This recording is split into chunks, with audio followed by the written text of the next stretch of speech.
تو وہ عائشہ کی حدیث ہے، بہت مہربانی آپ کی، وہ عائشہ کی حدیث ہے کہ ابھی بتاتے ہیں.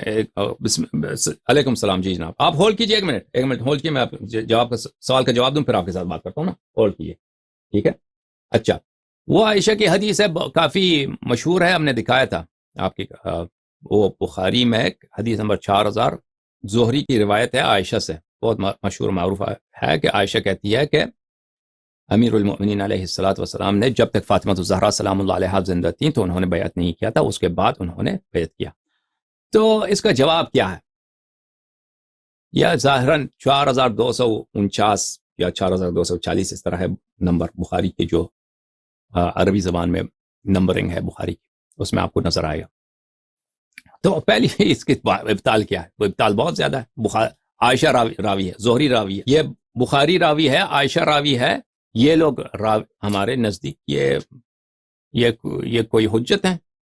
انشاءاللہ تبارک و تعالی ہم عائشہ کے متعلق آپ کی خدمت میں کیا عرض کریں.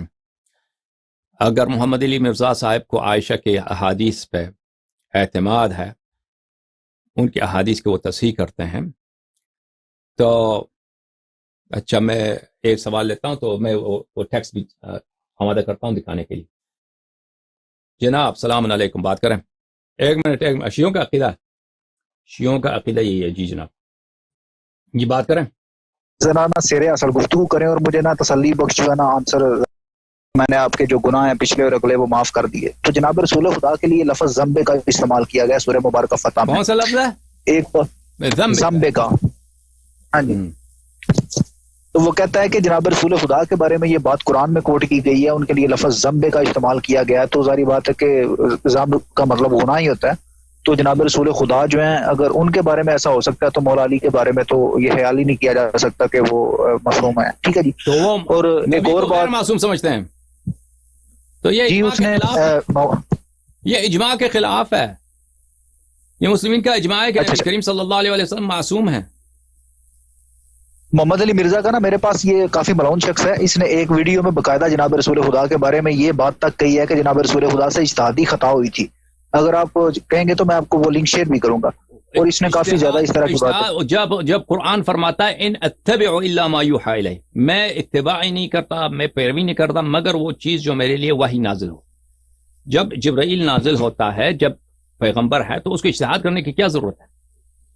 جس شخص نہیں، میں آپ کو اس کی بات بتا رہا ہوں. نزلنا علیک الکتاب تبیانا لکل شیء، جس کے پاس وہ تبیان کل شیء ہے، ان کو اجتہاد کی کیا ضرورت ہے؟ اور سر یہ بات آپ کی واضح ہو گئی ہے میرے سامنے، مگر جو وہ لفظ ہے ذنب کا، پھر اس کا کیا معنی ہے؟ جناب رسول خدا کے بارے میں وہ استعمال تو ہوگا نا سورہ فتح میں. یا بتا دیں گے اس کا. اور ایک دو اور سوال ہے. سورہ مبارکہ انفال کی 67 اور 68 آیات جو ہیں، یہ موضوع جس میں ہمارا جو موضوع بحث تھا امامت، اس کو تو آپ نے چھوڑ دیا، کوئی اس کے متعلق سوال ہی نہیں کر رہا. اچھا سوال سر اس کے متعلق یہ ہے، میں پوچھنا یہ چاہ رہا ہوں کہ محمد علی مرزا کہتا ہے کہ شیعوں کا جو دعویٰ ہے وہ باطل ہے، نعوذ باللہ، کہ جناب رسول خدا کی سیٹ پہ صرف امام جو ہے معصوم بیٹھ سکتا ہے. وہ کہتا ہے جب جناب رسول خدا سے غلطی ہو سکتی ہے تو ان کے بعد آنے والا امام جو ہے وہ ضروری نہیں معصوم من الخطا ہو. اور اس میں وہ حضرت علی کی غلطی بھی کوٹ کرتا ہے. وہ کہتے ہیں شیعہ یہ کہتے ہیں کہ امام علی علیہ السلام جو ہے وہ معصوم من الخطا ہیں، مگر وہ کہتا ہے کہ بخاری شریف میں اور شیعوں کی بھی روایات میں وہ بات ہے، میرے پاس شیعہ کتب کا بھی حوالہ جات موجود ہیں، کہ مولا علی بادشاہ نے ایک گروہ کو جلوا دیا تھا، شاید وہ نصیریہ تھے جو حضرت علی کے لیے الوہیت کا دعویٰ رکھتے تھے. تو وہ کہتا ہے کہ ابن عباس جو ہے اس نے آگے سے کہا کہ حضرت علی نے جو جلوایا ہے یہ انہوں نے نعوذ باللہ من ذالک غلطی کی ہے، کیونکہ سوائے اللہ کے کوئی آگ کا عذاب نہیں دے سکا. تو وہ کہتا ہے کہ حضرت ابن عباس کا یہ جو قول ہے یہ اظہار کرتا ہے کہ مولا علی بھی اس مسئلے میں جو ہے وہ مطلب ان کی رائے ٹھیک نہیں تھی. تو وہ کہتا ہے یہ اگر آپ کہتے ہیں کہ ابو بکر عمر معصوم نہیں اس لیے وہ نہیں بیٹھ سکتے جناب رسول خدا کی سیٹ پہ، تو وہ کہتا ہے غلطی تو رسول خدا سے اور مولا علی سے بھی ہوئی ہے. پھر مطلب اس میں آپ کا کیا نظریہ ہے؟ ذرا یہ میری بات آپ کے سامنے واضح ہو رہی ہے؟ میرا سوال سمجھ آیا آپ کو؟ سمجھ آیا جی. اس پہ تھوڑی نا وضاحت کیجیے گا. تو ابن عباس اگر یہ حدیث آپ کے دیکھیں کہ ابن عباس اگر کہہ دیں کہ امیر المؤمنین علیہ الصلوۃ والسلام، پہلی بات تو ہے کہ امیر المؤمنین علیہ السلام نے کسی کو جلایا نہیں. امیر المؤمنین علیہ السلام نے کھڈا کھودا تھا اور حکم دیا تھا کھڈا کھودنے کا. 2 کھڈے، ایک میں آگ ہے، دوسرے میں وہ جن لوگوں نے ان کی خدائی کا، ان کی الوہیت کا اظہار کیا تھا ان کو ڈالا تھا، تاکہ وہ لوگ توبہ کر لیں، تاکہ وہ آہستہ آہستہ مریں کیونکہ دھواں اس میں آ جاتا تھا, دھواں کی وجہ سے وہ لوگ دھواں جب آ جاتا ہے انسان فوراً تو نہیں مرتا, اس کو مرنے میں کچھ دیر لگتا ہے, تاکہ یہ لوگ اگر توبہ کر لیں تو یہ بچ جائیں. تو انہوں نے توبہ کرنے سے انکار کیا تھا, تو اس طرح وہ مرے. ان کو جلایا نہیں تھا, ان کو اس طرح دھوئیں کے ذریعے سے ان کو قتل کیا تھا. تو یہ ہمارے مذہب میں کوئی متنازع بات نہیں ہے کہ انہوں نے کوئی غلط کام کیا. یہ لوگ مجنون لوگ تھے, یہ لوگ غالی لوگ تھے. انہوں نے کہا تھا کہ امیر المومنین علیہ السلام رب العالمین ہے, یہ خدا ہیں, نستجیر باللہ. تو امیر المومنین علیہ السلام نے اس طرح سے ان کو قتل کیا. اگر ابن عباس اگر اس نے کہیں بولا بھی ہے کہ یہ غلطی ہے, یہ وہ ابن عباس کی غلطی ہے. ابن عباس ہمارے نزدیک کوئی ایسی شخصیت نہیں ہے کہ ہم ان کی تقدیس کریں. اگر کسی شیعہ کتاب میں یہ حدیث موجود ہے کہ کسی شیعہ عالم نے کسی ابن عباس کو کوٹ بھی کیا ہو, پھر بھی وہ ہمارے لیے کوئی حجت نہیں رکھتا. وہ ابن عباس کا ذاتی رائے ابن عباس کے انحراف کی دلیل ہوگی, اس کے علاوہ اور کچھ بھی نہیں. لیکن مجھے نہیں لگتا کہ یہ کوئی ہمارے کتاب میں ایسی کوئی ابن عباس کا قول ہے. اگر ابن عباس نے بولا بھی ہے تو غلط بات کیا اس نے, ٹھیک ہے نا. نہیں, اہل تشیع کی کتب میں وہ جلانے کا ذکر جو ہے وہ مولا علی کا جو شعر ہے جناب قمبر کے متعلقہ, مولا علی بادشاہ, اس میں اس کا ترجمہ یہ ہے اردو میں آپ کو سنا رہا ہوں, اس کا ریفرنس میرے پاس ہے, اگر آپ کہیں گے تو میں آپ کو پی ڈی ایف میں سینڈ کر دوں گا اسی نمبر پہ. اس میں مولا علی کہتے ہیں کہ اگر آئندہ کسی نے اس طرح کا قول کیا جس میں مجھے الوہیت یا ربوبیت کلیم کی تو میں قمبر کو بلوا لوں گا اور آگ جلوا لوں گا. اس میں یہ الفاظ تھے. تو مشکل کیا آگ کا ذکر تو ہے نا, تو مشکل کیا. تو اگر امیر المومنین علیہ السلام نے کہا ہے تو کوئی, تو اگر یہ حدیث صحیح ہے کہ انہوں نے کہا ہے تو بالکل صحیح ہے ہمارے نزدیک. تو وہ معصوم, اگر وہ یہ کہہ دیں, اگر وہ کہہ دیں کہ میں اگر کوئی الوہیت کا ادعا کرے تو میں اس کو آگ سے جلاؤں گا, بالکل کوئی بات نہیں. تو جناب رسول خدا بلکہ ہمارے ہاں جو ہمارے مذہب میں لواط, جو شخص لواط کرتا ہے اور لواط اس کے ساتھ ہوتا ہے, اس کے لیے اس کا ایک اس کے قاضی کے پاس 3 آپشن ہے.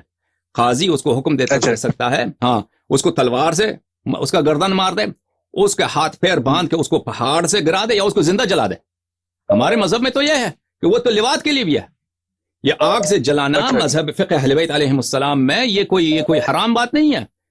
یہ وہ لواط کے لیے بھی یہی حکم ہے کہ لوتی کو بھی فاعل اور مفعول کو قاضی حکم دے سکتا ہے کہ ان کو زندہ جلایا جائے.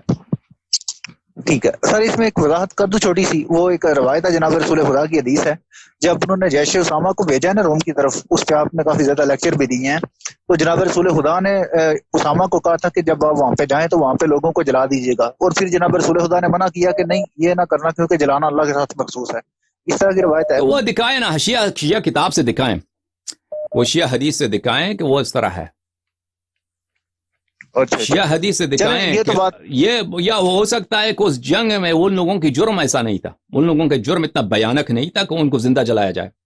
جو مثلا روم کے سرحد میں جو عیسائی رہتے ہیں, روم کی سرحد میں, یا غیر مسلم رہتے ہیں, ان کو زندہ, ان کی شاید ان کے جرم اتنا نہیں تھا, نہ کہ یہ مطلقہ حرام ہو, ہر صورت میں ان کو کسی کو زندہ نہیں جلایا جا سکتا. یہ بہرحال فقہ اہل بیت علیہ السلام میں ایسی کوئی بات نہیں ہے. ٹھیک ہے, چلیں یہ بات تو مجھے آپ کی سمجھ آ گئی. جو میں نے دوسری بات کی تھی نا سر, سورہ انفال کی 67 اور 68 جو آیات ہیں نا, اس کے بارے میں اللہ نے جو جناب رسول خدا سے مطلب وارننگ دیا وہ جنگ بدر کے قیدیوں کے بارے میں, اور دوسرا وہ زمبے کا والا جو لفظ ہے, کائنڈلی اس کی تھوڑی وضاحت کر دیں کہ اس کا کیا معنی ہے اور اس کی اصل تفسیر کیا ہے ان آیات کی آپ کے نزدیک. جی دکھاتے ہیں. سورہ مبارکہ انفال کی آیات بے شک آپ ایک دفعہ کھول کے دیکھ لیں, اس میں سمجھ آ گئی, آپ سمجھ آ گئی بات. جی شکریہ سر, شکریہ. خدا حافظ. اچھا, تو ان سے پہلے جن لوگوں نے سوال کیا تھا کہ وہ عائشہ کی حدیث کے متعلق, ہاں بیعت, وہ کہ امیر المومنین علیہ السلام نے 6 مہینے کے بعد بیعت کیا. اچھا, تو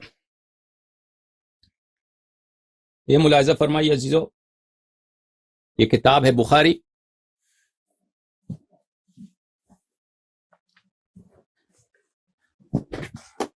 چھاپ دار احیاء التراث. یہاں پہ ملاحظہ فرمائیے صفحہ نمبر کون سا ہے یہ صفحہ نمبر اس میں اسکین نہیں ہوا ہے. اچھا, یہ حدیث نمبر ہے 4912.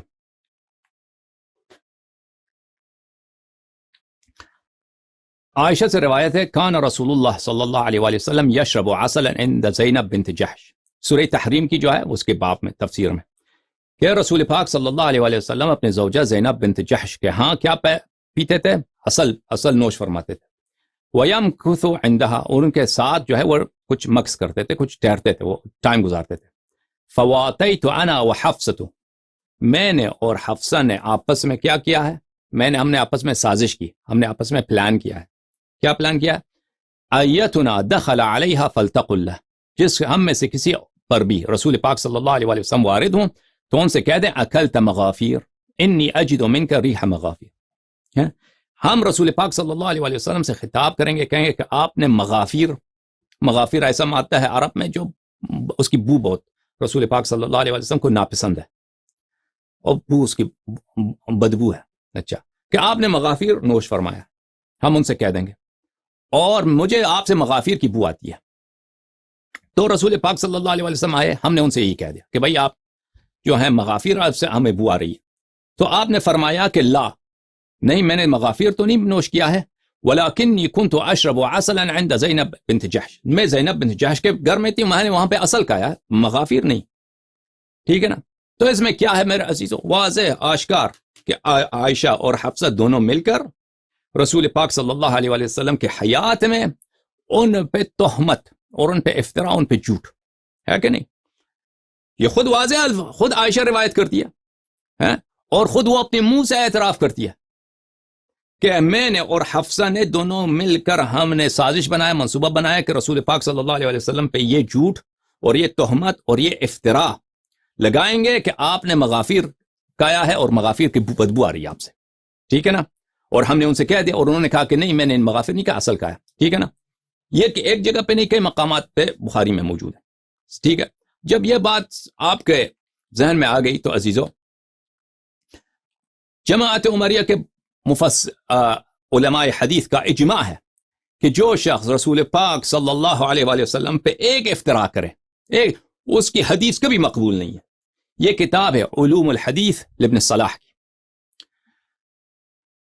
ابو عامر عثمان ابن عبد الرحمن شہرسوری کی حدیث، نور الدین عطر صاحب نے اس کی تحقیق کی ہے، چاپ دار الفکر. ملاحظہ فرمائی یہاں پر صفحہ نمبر 116 میں، التائب من الکذب فی حدیث الناس، جو شخص کاروبار میں جھوٹ بولتا ہے، ٹھیک ہے نا، لوگوں کے ساتھ کہانی سناتے ہیں، جھوٹ بولنے کی عادت ہے اس کو، اگر وہ توبہ کرے دینی حدیث میں جھوٹا نہیں تھا، اس نے کبھی جھوٹ نہیں بولا، لیکن وہ دنیائی مسائل میں جھوٹ بولتا تھا، بچپن میں جھوٹ بولتا تھا، نوجوانی میں جھوٹ بولتا تھا، اب عالم بن گیا ہے، توبہ کیا اس نے. ٹھیک ہے نا؟ جو شخص توبہ کرتا ہے کذب سے، جو لوگوں کے کاروبار وغیرہ زندگی کے مسائل میں جھوٹ بولتا ہے، وغیرہ من اسباب الفسق، اور جھوٹ کے علاوہ جو بھی اسباب فسق ہے ان سے توبہ کرتا ہے، تقبل روایتہ، کیونکہ ایسے توبہ کرنے والے کا شخص ہم روایت قبول کریں گے. الا التائب من الكذب متعمدا في حديث رسول الله صلی اللہ علیہ وآلہ وسلم، مگر وہ شخص جو رسول پاک صلی اللہ علیہ وآلہ وسلم پر کبھی اس نے جھوٹ تہمت لگائی ہو، وہ توبہ بھی کرے تو اس کی حدیث قبول نہیں ہوگی. اس کی حدیث نہ سننے کی اجازت ہے، نہ نقل کرنے کی اجازت ہے، نہ لکھنے کی اجازت ہے. سمجھ میں آ رہی نا؟ فَإِنَّهُ لَا تُقْبَلُ رِوَایَتُهُ أَبَدًا، ہرگز اس کی روایت قبول نہیں کریں گے، ہرگز روایت اس کی قبول نہیں. وَإِنْ حَسُنَتْ تَوْبَتُهُ، اگرچہ اس کا توبہ کیا ہو، توبہ اس کا بہت ہی مخلصانہ توبہ ہو، پکا سچا توبہ ہے، توبہ نصوح کیا، پھر بھی روایت قبول نہیں کریں گے. على ما ذكر عن غير واحد من اهل العلم منهم احمد بن حنبل وابو بکر الحمیدی شیخ البخاری. کئی علماء نے یہ مطلب فرمایا ہے،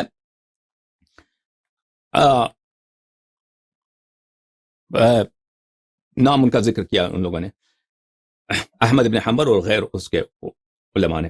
اچھا، کتاب الکفایہ فی علم الروایت، تصنیف ابو بکر الخطیب، یہاں پہ باب ان الکاذب، صفحہ 117. جو شخص جھوٹ بولتا ہے فی غیر حدیث رسول اللہ صلی اللہ علیہ وآلہ. اچھا، سألت احمد بن حنبل عن محدث كذب في حديث واحد ثم تاب ورجع، قال توبته فيما بينه وبين الله تعالى ولا يكتب حديثه ابدا. احمد بن حنبل نے فرمایا، ہم نے ان سے پوچھا کہ ایک شخص نے ایک حدیث میں ایک دفعہ اس نے جھوٹ بولا ہے، حدیث روایت میں ایک دفعہ جھوٹ بولا ہے، لیکن اس کے بعد اس نے توبہ کیا. احمد نے کہا کہ اس کا توبہ اس کے اور اللہ کے درمیان ہے، لیکن اس کی حدیث ہم کبھی قبول نہیں کریں گے. ٹھیک ہے نا؟ عبداللہ ابن مبارک نے فرمایا، من عقوبت الکذاب ان يرد علیہ صدقہ، کذاب کا جو راوی کذاب ہوتا ہے اس کا عقوبت یہی ہے، اس کی جو جزا یہی ہے، سزا یہی ہے کہ وہ جب اس کا صدق بھی کبھی ہم قبول نہیں کریں، ٹھیک ہے نا؟ تو عزیزو، جب یہ پتا چلا ان رافع ابن اشعث اور وغیرہ علماء نے یہ کہا ہے، اچھا جب یہ پتا چلا، ہم نے آپ کی کتاب میں ثابت کیا کہ عائشہ نے رسول اللہ صلی اللہ علیہ وآلہ، عائشہ اور حفصہ دونوں رسول اللہ صلی اللہ علیہ وسلم پہ انہوں نے جھوٹی تہمت لگائی ہے ان کے اپنے اعتراف کے ساتھ، تو ان کے حدیث آپ کے علماء کے اپنے اصول حدیث کے مطابق عائشہ کی حدیث کبھی مقبول نہیں ہونی چاہیے۔ اگر عائشہ ادعا کرتی ہے کہ امیر المؤمنین علیہ السلام نے 6 مہینے کے بعد میرے ابو بکر سے بیعت کی ہے، تو یہ ہمارے لیے اس کی کوئی ویلیو نہیں ہے۔ اب انہوں نے بسم اللہ الرحمن الرحیم انا فتحنا لك فتحا مبینا لیغفر لك الله ما تقدم من ذنبك وما تأخر ويتم نعمته عليك، اس آیت کے متعلق ہم آپ کو حدیث دکھائیں گے تفسیر برہان سے، لیکن اس سے پہلے ہم کچھ کال لینا چاہتے ہیں انشاءاللہ تبارک و تعالی۔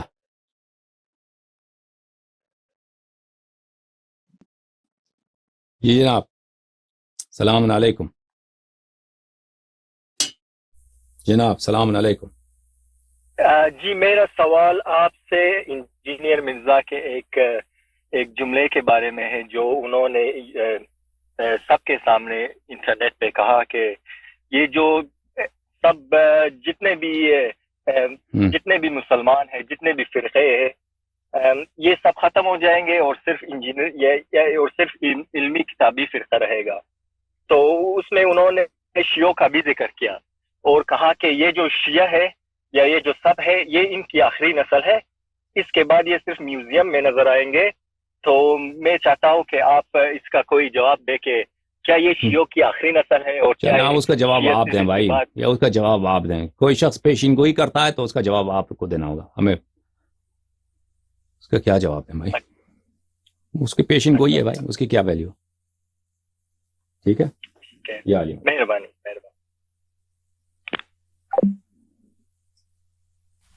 سوال کیا کال کرنے والے نے کہ بسم اللہ الرحمن الرحیم یغفر لك الله ما تقدم من ذنبك وما تأخر ويتم نعمته عليك ويهديك صراطا مستقيما، کہ اس کے نبی کے قرآن نے فرمایا کہ نبی کریم صلی اللہ علیہ وآلہ وسلم نے گناہ کیا ہے، تو یہ ایک بیوقوف انسان کی بات ہے کہ وہ نبی کریم صلی اللہ علیہ وآلہ وسلم کو گناہ سے نسبت دیتا ہے۔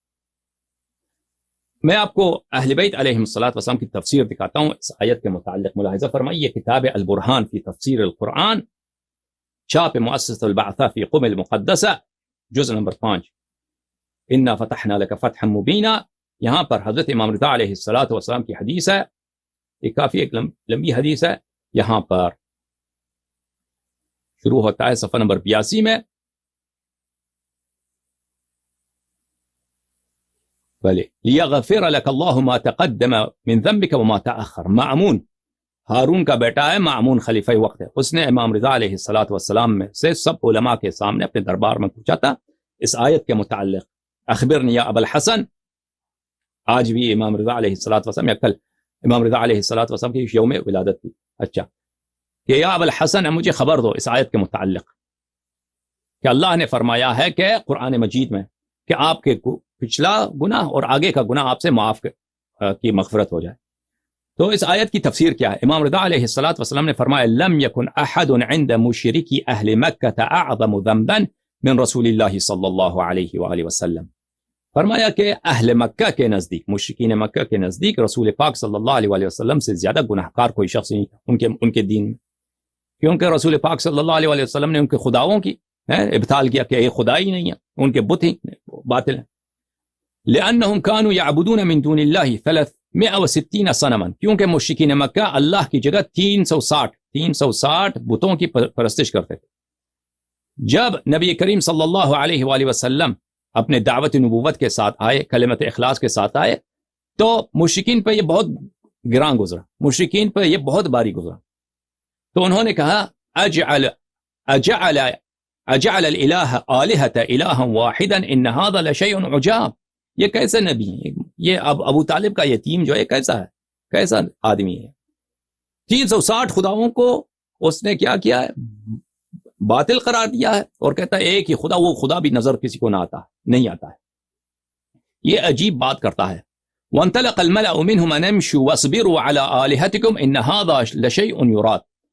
سردار جو تھے مکہ کے، انہوں نے اپنے قوم کو انہوں نے تسلی دی کہ یہ جو باتیں کر رہا ہے یہ غلط بات ہے، آپ اپنی خداؤں پر، اپنے آپ کے 360 جو بت ہیں اس پہ آپ قائم رہیں، اس پہ آپ استوار رہیں اپنی دین پہ. آپ اس شخص کے، اس جو ابو طالب کا جو یتیم ہے صلی اللہ علیہ وآلہ، اس کی باتوں پہ نہ آئیں. ما سمعنا بهذا فی الملت الآخرت ان هذا الا اختلاق. ہم نے یہ کوئی بات ہی نہیں سنی. عجیب بات کر رہا ہے کہ ایک اندیکھا خدا، ایک اندیکھا رب، 360 ہمارے اتنے بڑے بڑے پیارے پیارے بت ہیں، ہمارے آبا اسی کی پرستش کرتے تھے. ان هذا الا اختلاق، یہ جو کہہ رہے ہیں یہ جھوٹ ہے، سب کہہ رہے ہیں. یہ جو ابو طالب کے یتیم یہ کہہ رہے ہیں کہ بھئی وہ نبی کریم صلی اللہ علیہ وسلم کو کس نام سے پکارتے تھے؟ ابو طالب کا یتیم صلی اللہ علیہ وآلہ. یہ ابو طالب کے یتیم جو کہہ رہے ہیں یہ سب جھوٹ ہے، یہ اختلاق ہے. اختلاق یعنی جھوٹ. فلما فتح اللہ عز وجل علی نبیہ صلی اللہ علیہ وآلہ وسلم مکہ، امام رضا علیہ السلام نے فرمایا جب اللہ تعالیٰ نے نبی کریم صلی اللہ علیہ وآلہ وسلم کو اتنا پرشکوہ اور باعزت فتح مکہ عنایت فرمایا، اس وقت نبی کریم صلی اللہ علیہ وآلہ وسلم سے فرمایا یا محمد، فرمایا یا رسول اللہ صلی اللہ علیہ وآلہ وسلم انا فتحنا لک فتحا مبینا، ہم نے آپ کے لیے ایک واضح پرشکوہ باعزت فتح کیا ہے. لیغفر لک اللہ ما تقدم من ذنبک وما تأخر، تاکہ اللہ آپ کے پرانے اور آگے والے گناہ معاف کرے. کون سے گناہ؟ عند مشرکی اہل مکہ، وہ گناہ جو آپ کے مخالف آپ سے نسبت دے رہے تھے. آپ کے مخالفین یعنی آج اہل مکہ کی ذلت، آج اہل مکہ وہی اہل مکہ جو رسول پاک صلی اللہ علیہ وسلم کا استہزاء کرتے تھے، مذاق اڑاتے تھے، تمسخر کرتے تھے اور جھٹلاتے. یہ جھوٹ کہہ رہا ہے، یہ جھوٹے ہیں، جادوگر ہے، بڑا شاعر بنا ہوا ہے ابو طالب کا یتیم صلی اللہ علیہ وآلہ. نستجیر باللہ. وہ گناہ جو اہل مکہ کے نزدیک گناہ تھا، ہاں جب نے اس فتح سے وہ گناہ معاف کرا دیے، وہ گناہ ہی نہیں تھے. لیغفر لك الله ما تقدم من ذنبك وما تأخر عند مشركي اهل مكة بدعائك الى توحید الى الله فيما تقدم وما تأخر. وہ گناہ کون سا تھا؟ وہ گناہ جو آپ نے توحید کی طرف پکارا تھا، وہ ان کے نزدیک گناہ تھا. ان کے نزدیک گناہ تھا. تو ہم نے آپ کو ایسی فتح دی ہے کہ یہ آپ کے پچھلے اور آگے جتنے ان کے نزدیک گناہ تھے آپ کے، وہ سب گناہ معاف ہو گئے. اب یہ کچھ کہہ ہی نہیں سکتے. سمجھ میں آ رہی نا؟ یہ انداز بیان ہے بلاغت و فصاحت کا قرآن مجید میں. لأن مشرکی مکہ اسلم بعضهم وخرج بعضهم عن مکہ، کیونکہ مکہ میں جو مشرک تھے وہ بعض ان میں سے مسلمان ہو گئے تلوار کے زور سے.